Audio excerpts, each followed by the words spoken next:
Hey, my name is Kyle, and this is my 2019 Golf R. In current configuration, the car makes about 580 wheel horsepower on 34 psi. The engine is tuned by Sneaky Tuned, and the transmission is tuned by TVS Engineering. The transmission tune stage is 3, for those that are going to ask. And we have 2 more maps or 2 more files on the engine side that are 39 psi and 42 psi. Both the engine and transmission are completely factory, meaning there's no built bottom end or built reported head. Transmission is stock clutches, as the DQ381s can hold up to 520 wheel torque, somewhere around there. Currently, the mod list is a MST intake. Underneath the MST intake, I have a turbo guard. You can kind of see that. It is the highest flowing turbo guard that they sell. So it's just the one that's not mesh, but just the metal grate.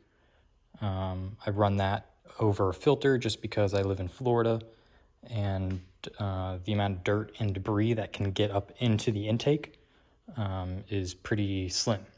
I have a Turbo Parts Canada TPC 770 turbo. It is a hybrid turbo that they sell. Specs are a 58 millimeter compressor and a 6055 turbine wheel. The back housing, or the hot side, is a OEM IS-38 housing, and the compressor side, or the cold side, is a custom cast performance housing that they sell. The turbo inlet that is on the car is currently the one that comes with the turbo. It is based off of the new Mark 8 turbo inlets. So it just has the bolts instead of the spin and twist ones that you find on the current Mark 7s. The downpipe is a Mabotech 4-inch true downpipe. Only reason I run the Mabotech over a track slag is because I already had it currently with the car, and I did not feel like buying another downpipe. The catback portion is a MBRP race catback, so it is basically straight piped with a little bit of a resonator underneath. I'm gonna try and show you, but doubt you'll be able to see it. Moving on to ignition. I currently run RS3 coil packs and the OE grounds, because if you break them, then you probably shouldn't be working on cars. I run Brisk ER08S spark plugs. I currently gap them to 0.020, and I have never had any issues. I do run a CTS catch can and a CTS intake manifold. Almost forgot. The intercooler is a Treadstone TR1035. It is a 10-inch tall, 3.5-inch core. It is a intercooler that a company called LT Motorsports sells. I don't know if they actively sell them anymore, but I'm sure you can DM Lewis and give him enough money, and he'll probably make one for you. Charge system is stock. The fueling system is a custom dual Walbro 450 low pressure fuel pump, and I run those parallel, so side by side, both running at the same time, through a PM4, which is located right there underneath this trunk cover. I run a Precision Raceworks fuel line that goes all the way up. It's a -6 if you care. And that comes up right here. And I run that over into a custom little radium 3/8 line here. Splits to a Y and then to the CTS MPI fuel rail. I run 1300cc injectors. The 980cc injectors are good for about 550 wheel horsepower, and then you start to run into issues. I currently run a stock high pressure fuel pump because you don't need to upgrade your high pressure fuel pump so long as you have a MPI or multi-port injection system and a low pressure fuel pump that can take all the extra fuel that you're required. Ideally, you want to limit as much fuel as you can going to the direct injectors, as you don't want to push those too hard. And yes, my water pump is leaking, so I don't need comments about that. I already know it. Even a build like mine is not limited to its fair share of VW issues. The oil that I run in the engine is a AMSOIL Full Saps. It's a 5W40. It is the black bottle. And the transmission oil that I run is Motul. It is their DCT fluid. I don't really think the transmission fluid matters all too much. I tried to get the fluid with the closest viscosity as OEM, but OEM is just expensive, so that's why I didn't get it. And as far as mounts, the transmission mount is OEM, and I have a BFI Stage 3, which is the pucks for the engine, and I run a BFI Stage 2 dog bone insert. I do not have a upgraded dog bone mount, just the insert. Moving on to wheel and tires, I currently run Hypergrams. They are 17x8 ET43. The brakes are factory currently. It does have some pads that are like cheapo, but I'm going to be changing those out for a better rotor and pad design. The tires that I currently run are Nitto NT555 R2s, squared, so I run those all the way around.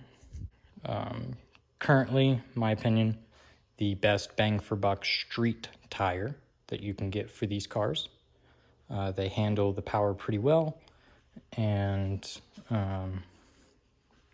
they don't weigh a whole lot, and they barely have any roll resistance, so that's something to keep in mind.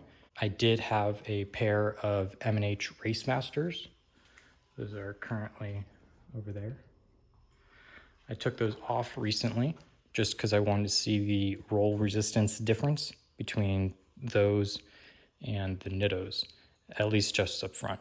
I've always left the Nittos in the rear since it is a front-wheel drive bias car. The current wheel and tire setup weighs around 41 pounds. I do run a stud conversion up front. That is not for any particular reason. That is just for my personal preference. And as far as other Driveline components, it is a factory drive shaft. And then I do have a upgraded Haldex controller. The Haldex controller is a Cyvex unit from iRoz Motorsports. I did run a Vandevere Haldex controller previously, and both work very well. I prefer the Cyvex one over the Vandevere just for more tuning capabilities. The car is basically full weight. I just have the rear backs out, which are 49 pounds for the leather version. I do have the factory subwoofer in there, and all the rest of the seats in, just because I don't really see a point in taking them out just yet. Plus I have some tools in the backpack for work and some extra stuff I just like to carry around, like my fan and the little air compressor. For those that want to run nitrous and hide a nitrous bottle, you can hide them behind here. If you take this panel out, it's kind of empty, as well as underneath this trunk cover. There's plenty of good space there. As well, you can always tuck them up underneath the passenger front seat. There's plenty of room down there. Or even where I had the GTI one, which was right up underneath there. You just take this cover out, and then you can shove about an 8 to 10 pound bottle in there, and that'll run perfectly in line because there's a grommet on the passenger side that you can get to underneath the engine. I do run a fire extinguisher. I recommend everyone to run a fire extinguisher on any of their performance builds. But you can tuck the nitrous line right next to the AC line, and then you can kind of run it underneath the intake manifold and either to the charge pipes or the throttle body. Or if you want to do pre-turbo nitrous, which is what I recommend, you can run it underneath all this mumbo jumbo, underneath the manifold, follow the vacuum line, and then you can shoot it right into the backside of this intake. If you're going to run nitrous on these cars, for just cooling, I'd recommend only a 25 shot. It'll last you a good while. You could also do pre-turbo methanol. I wouldn't recommend post-turbo methanol, just because if you're going to run meth, it's kind of a band-aid anyway, in my opinion. So if you're going to do it, at least make it worthwhile. Future plans for the car are going to be some more weight reduction in this department. Probably get 2 front race seats. I don't really want to take out the front seats, nor do I want to put race seats in because I'm worried about positioning and whatnot. The goal is to get the car down to around 3,130 or 3,130 pounds with me in it. I am going to drop some more weight in the rotational department in the terms of different wheels. I want to go down to a 15-inch setup and drop the tire height so that way the gearing is a little better. I might drop some weight in terms of battery, but probably not. I want to keep it pretty streetable as possible. Before recording this video, I put out a Instagram story asking people to give me some ideas and just some questions that they may want to know about the platform. In terms of, I saw a lot of things about reliability. Currently, at least with a R motor, I can't speak for a GTI or A3 motor since the cam profile is different and they do make a little more torque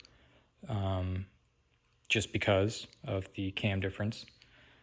34 PSI on a TPC 770 on this car is making anywhere between 440 and 460 wheel torque. I do not know the exact number because I have not dynoed it, but just based off of my data and having been with the platform for a while, that is my best guess. The main thing for reliability, if you really care that much, go on your whatever tuning software that you're tuning with and see what your intake manifold pressure is. Anything more than 34, 35, and you're kind of pushing it, you are going to make some torque depending on the RPM. You can't always use an online calculator to see what that is, but my recommendation is try not to be making any amount of full boost prior or before about 5,000 RPM. So kind of ramp it in at 5,000, depending on your transmission, obviously. Most people, it seems like, are a long geared DQ250, which comes in the A3 and GTIs. And you mostly care about anything between 5,000 and 7,400 RPM, at least for a stock motor application. But understand that if you're pushing your car to this type of limit, you should expect that drop in reliability or lifespan on the motor side. Transmission is fine, at least on a DQ381. Those clutches, like I said, can handle up to 520 wheel torque, which you will let go of at least one of the rods before hitting that point. I saw some comments about tires. The Nittos, the NT555 R2s, are good for about 400 to 420 wheel torque before they start to spin.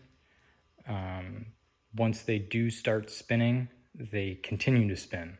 So keep that in mind. If you were to go to the M&H Race Masters over there, those can go to around 440 to 460 wheel torque, depending on the gear. Second, it's probably going to spin no matter what for you front wheel drive guys, so keep that in mind. But the M&Hs do like to spin hook, so they'll spin, but they'll kind of be like a slick where you almost need that spin in order to really get it going. The Nittos are better up top, so past about 110, the Nittos are a faster tire just because of roll resistance and tire construction than the M&Hs. So keep that in mind for your front wheel drive guys. If you want a little more top end, you're mostly doing 60 rolls, I'd go to a tire that probably like a Nitto over an M&H, just because of that top end difference. I'm currently changing a few things on the setup of the car. So later in the road next year, the car will get exponentially faster while on the stock motor and stock transmission. The PB on 34 PSI is a 6.66.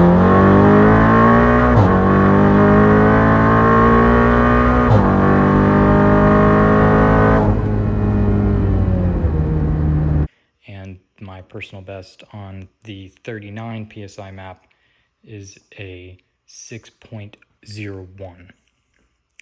I do expect with coming modifications to drop the 6130 down to a low to mid 5, so I'm projecting around a 5.3 to a 5.4 on 42 pounds. Like I said earlier in the video, I am going to drop the chassis weight down to 3130. That is just my goal of weight without going overboard with most things. I do not plan to do any carbon on the car. I like to try and keep my car's factory look outside from wheels. I don't care for cosmetic enhancements, mostly because of the term race enhanced cosmetic enhancements, if you can understand that. I'd be more than happy to answer any questions in the comments, as I'm sure there will be some. If you guys have any more video ideas, please shoot them in the comments or DM me on Instagram. But thanks for watching.